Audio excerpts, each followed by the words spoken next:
Hello viewers, once again a very warm welcome to my YouTube channel जिसका नाम है e learning science. तो आप सभी दोस्तों का, मित्रों का और व्यूअर्स का, खासकर मेरे 9th क्लास के स्टूडेंट्स का मैं अपने चैनल में बहुत बहुत स्वागत करता हूं। उम्मीद है आप सभी अपने अपने घरों में स्वस्थ होंगे, सुरक्षित होंगे, क्योंकि आजकल कोरोना महामारी चली हुई है, तो इस करके अपना अपना ध्यान रखना बहुत ज़रूरी है। हाँ, पॉजिटिव बात यह है कि अभी वैक्सीनेशन बहुत जल्द सरकार शुरू करने वाली है, तो एनीवे उसको ध्यान रखते हुए अपना ध्यान रखें और कोरोना के सभी नियमों का पालन करते हुए अपने आप को सेफ रखें। तो व्यूवर्स, चलिए आज का वीडियो शुरू करते हैं। आज की वीडियो में मैं लेके आया हूँ आपके लिए कक्षा 9वीं का चैप्टर 14 साइंस का नेचुरल रिसोर्सेज यानी प्राकृतिक संपदा। इस चैप्टर के टॉप 25 जो एक नंबर वाले प्रश्न है, बहुत ज़रूरी प्रश्न है, वो मैं इस वीडियो में आपको बताऊँगा, समझाऊँगा और आप उनको ध्यान से देखना है, समझना है और नोट करना है। तो व्यूवर्स, चलिए शुरू करते हैं आज का वीडियो। ये रहा पहला प्रश्न आपके सामने। कौन अधिक जल्दी गर्म होता है, भूमि या जल? इन दोनों में से कौन अधिक जल्दी गर्म होता है? तो सही आंसर क्या होगा? भूमि। मिट्टी जो है पानी के मुकाबले जल्दी गर्म होती है, ठीक है, ये आपको याद रखना है। मैक्सिमम कहेंगे कि जल नहीं, क्योंकि जल की लेयर्स बहुत डीपली होती है, वो गर्म जल्दी नहीं होता है, जबकि भूमि जो है जल्दी गर्म हो जाती है। क्वेश्चन नंबर 2, कौन अधिक तेजी से ठंडा होता है, भूमि या जल? तो ये भी सिमिलर क्वेश्चन है, तो इसका उत्तर क्या होगा? उत्तर होगा भूमि। भूमि जो है अधिक तेजी से ठंडी होती है जल के मुकाबले, ठीक है। देखिए, जल को गर्म करने के लिए भी अधिक समय लगता है और ठंडा होने के लिए भी अधिक समय लगता है, जबकि पृथ्वी या भूमि या मिट्टी जल्दी गर्म हो जाती है और जल्दी ही ठंडी हो जाती है। प्रश्न नंबर 3, यह आपके सामने। ओजोन का अणु ऑक्सीजन के अणु से किस प्रकार अलग है? अब ये किस प्रकार अलग होगा ओजोन का अणु ऑक्सीजन के अणु से? तो इसका उत्तर क्या है? देखिए, त्रिपरमाणुक अणु वाला ओजोन एक विषैला पदार्थ है, जबकि द्विपरमाणुक अणु वाला ऑक्सीजन एक जीवनदायिनी पदार्थ है। अब आपको पता ही है, ओजोन जो है जिसमें 3 ऑक्सीजन के अणु होते हैं यानी O3, तो यह एक विषैला पदार्थ है। और जो ऑक्सीजन है जिसमें ऑक्सीजन के 2 परमाणु होते हैं, O2 होते हैं, वह एक जीवनदायिनी पदार्थ है, क्योंकि इसके बिना हम जीवित नहीं रह सकते। हमें सांस लेने में ऑक्सीजन की आवश्यकता होती है। शरीर की विभिन्न क्रियाओं को, शरीर में हमारी जो अंदर जैविक क्रियाएं होती है उसके लिए भी ऑक्सीजन की आवश्यकता होती है। तो ऑक्सीजन जो है अत्यंत ही महत्वपूर्ण पदार्थ है हमारे लिए, जिसके बिना हम जीवित नहीं रह सकते हैं। चलिए आगे बढ़ते हैं। प्रश्न नंबर 4, एक मानव निर्मित रासायनिक पदार्थ का नाम बताएं जो ओजोन परत को नुकसान पहुंचाने के लिए उत्तरदायी है। अब कौन सा ऐसा मनुष्य द्वारा बनाया हुआ केमिकल पदार्थ है जिसके द्वारा जो है ओजोन लेयर को नुकसान पहुंच रहा है? तो इसका आंसर क्या होगा? CFC यानी कार्बन फ्लोरोकार्बन। क्लोरोफ्लोरोकार्बन बोल सकते हैं या कार्बन फ्लोरोकार्बन, ठीक है। CFC होता है, क्लोरोफ्लोरोकार्बन भी होता है या कार्बन फ्लोरोकार्बन। चलिए आगे बढ़ते हैं। प्रश्न नंबर 5, ओजोन परत के किस भाग में छिद्र पाया गया है? अब आपको पता है ओजोन परत में एक छिद्र हमें मालूम हुआ है, जिसके कारण जो है पराबैंगनी किरणें जो है नीचे हमारे वहाँ तक पहुँच रही है, पृथ्वी तक। तो कौन सी जगह पे है? अंटार्कटिक महाद्वीप के ऊपर। ओजोन परत में अंटार्कटिक महाद्वीप के ऊपर छिद्र पाया गया है।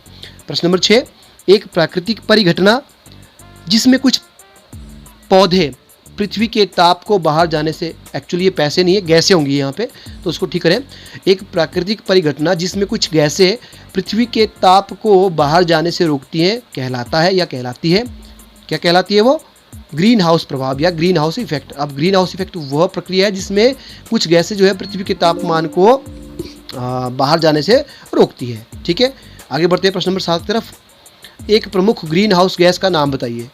तो उसका उत्तर क्या होगा? Carbon dioxide. वैसे तो और भी गैसें, मीथेन भी है, पर कार्बन डाइऑक्साइड मुख्य गैस है ग्रीन हाउस इफेक्ट की। प्रश्न नंबर 8, 2 प्रदूषकों का नाम बताइए जो अम्लीय वर्षा के कारण होते हैं। अब अम्लीय वर्षा होती है, आपको पता ही है, उसके 2 प्रदूषक मुख्य कौन से हैं? Number 1 nitrogen oxide, number 2 sulphur oxide.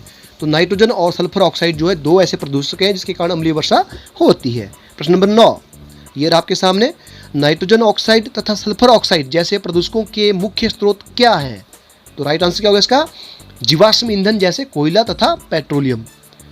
प्रश्न नंबर 10, किसी स्थान की मृदा की संरचना का मुख्य कारक क्या है? तो इसका उत्तर क्या होगा? ह्यूमस। देखिए, किसी भी स्थान की जो मिट्टी होती है, मृदा होती है, उसकी मुख्य संरचना का जो मुख्य कारक होता है ना, वो होता है ह्यूमस, ठीक है। प्रश्न नंबर 11, मृदा निर्माण में सहायक एक जैविक कारक का नाम बताइए। अब देखिए, मृदा के जो निर्माण करते हैं ना, उसमें एक सहायक जैविक कारक है, उसका नाम बताना है अपने। उसका जैविक कारक का नाम क्या होगा? लाइकेन। तो लाइकेन एक ऐसा जैविक कारक है जो मृदा निर्माण में सहायता करता है। प्रश्न नंबर 12, मृदा निर्माण में सहायक 3 अजैविक कारकों के नाम बताने हैं। ऊपर तो जैविक कारक था, अब अपने अजैविक कारकों के नाम बताने हैं। कौन कौन से? तापमान, वायु तथा जल। ये 3 ऐसे अजैविक कारक हैं जो मृदा के निर्माण में सहायता करते हैं। प्रश्न नंबर 13 ये रहा आपके सामने।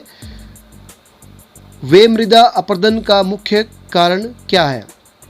मृदा अपरदन का मुख्य कारण क्या है? वे नहीं होगा, तो मृदा अपरदन का मुख्य कारण क्या होता है? वन विनाश, यानी वनों का नाश, वनों को नष्ट करना या पेड़ काटना जो है मृदा अपरदन का मुख्य कारण होता है। प्रश्न नंबर 14 ये रहा आपके सामने। समुद्री जंतु अपना कवच किस पदार्थ से बनाते हैं? अब समुद्री जंतु होते हैं, उनका कवच किस पदार्थ से बनता है? तो राइट आंसर समुद्री जल में घुले हुए कार्बोनेट से। ठीक है, समुद्र में घुले हुए कार्बोनेट होते हैं, उनके द्वारा उसका कवच बनता है। तो व्यूवर्स, आई होप आपको ये प्रश्न अच्छे से समझ आ रहे होंगे। जिन बच्चों को ये समझ आ रहे हैं व्यूवर्स को, वो काइंडली इनको नोट भी करते रहे साथ साथ में, क्योंकि ये आपके लिए बहुत इंपॉर्टेंट है, खासकर 9th क्लास के बच्चों के लिए एग्जामिनेशन पॉइंट ऑफ व्यू से।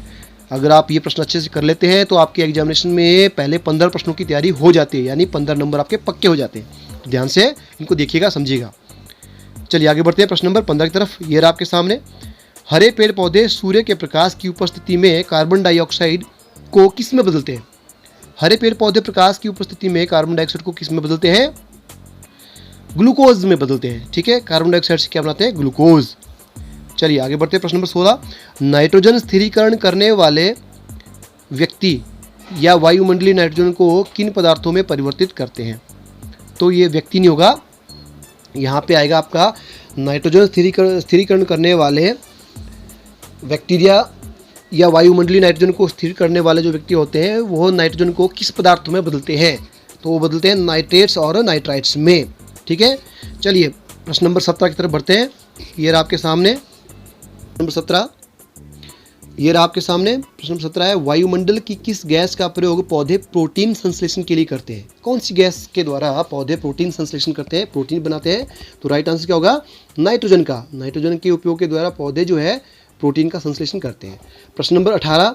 किसी क्षेत्र की ऊपरी मृदा की गुणवत्ता वहाँ किस बात को निर्धारित करती है?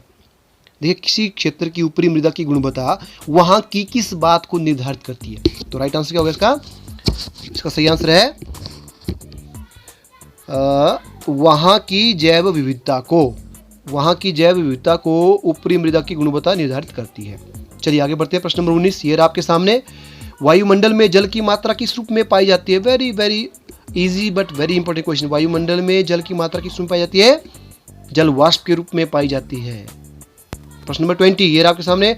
शरीर में एक भाग से दूसरे भाग तक पदार्थों का संवहन किस रूप में होता है?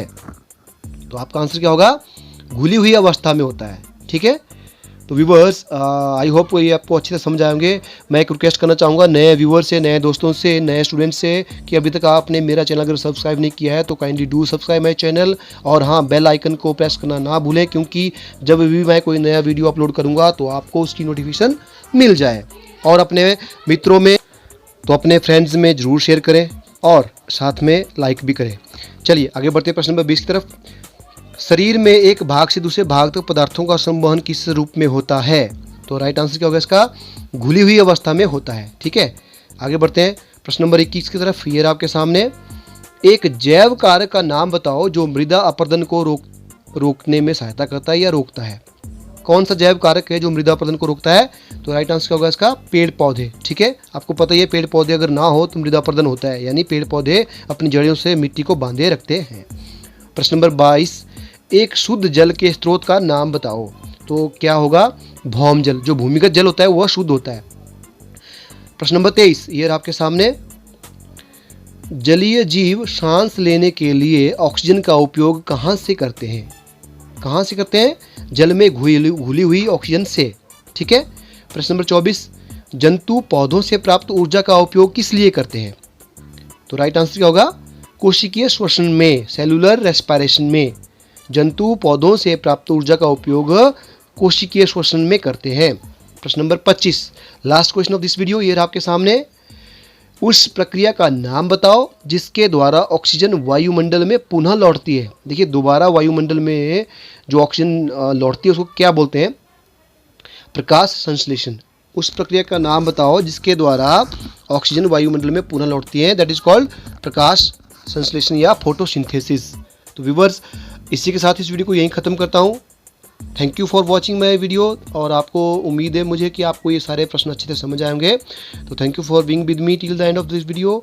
आई will be right back soon with lot more such video. Till then, thank you, it's bye bye from my side. Stay tune, thank you very much.